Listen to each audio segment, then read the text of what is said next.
திருப்பூரை சேர்ந்த முதியவரை 15 ஆண்டுகளுக்கு பிறகு சிவகங்கை மருத்துவமனையில் நோயாளியாக பார்த்த உறவினர்கள் நெகிழ்ச்சியடைந்தனர்.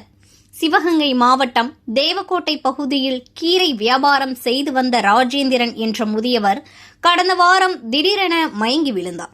அவரை மீட்டு காரைக்குடி அரசு மருத்துவமனையிலும் மேல் சிகிச்சைக்காக சிவகங்கை அரசு மருத்துவக் கல்லூரி மருத்துவமனையிலும் அனுமதிக்கப்பட்டு சிகிச்சை பெற்று வந்தார். அவருக்கு துணையாக உறவினர்களோ நண்பர்களோ இல்லாத நிலையில் முதியவர் ராஜேந்திரனை மனிதநேய மக்கள் கட்சியினர் பராமரித்து வந்தனர். போலீசாரின் தொடர் விசாரணையில் அவர் திருப்பூர் மாவட்டத்தை சேர்ந்தவர் என்பது தெரியவந்தது. இதனை அடுத்து தகவல் அறிந்து வந்த ராஜேந்திரனின் உறவினர்கள் 15 ஆண்டுகளாக குடும்பத்தினரை பிரிந்து தனியாக வாழ்ந்த ராஜேந்திரனை கண்டு அவரது மகன் கண்ணீர் மல்க கட்டி அணைத்த சம்பவம் பார்ப்பவர்களை நெகிழ்ச்சியடைய செய்தது. மேலும் ஆதரவற்ற நிலையில் நோயாளியாக இருந்த முதியவரை பராமரித்த மனிதநேய மக்கள் கட்சியினருக்கு குடும்பத்தினர் மனமார்ந்த நன்றியை தெரிவித்துக் கொண்டனர்.